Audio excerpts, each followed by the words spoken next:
Keyifsiz. In low spirits. Unhappy.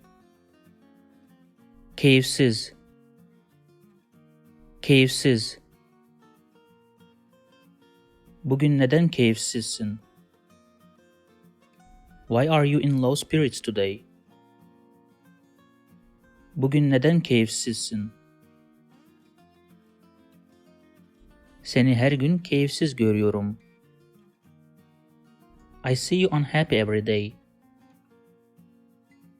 Seni her gün keyifsiz görüyorum. Odada herkes keyifsizdi. Everyone in the room was in low spirits. Odada herkes keyifsizdi.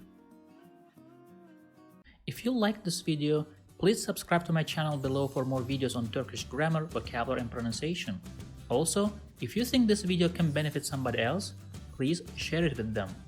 Last, if you have any comment or request, please provide your feedback in the comment section below and I'll do my best to respond as soon as possible.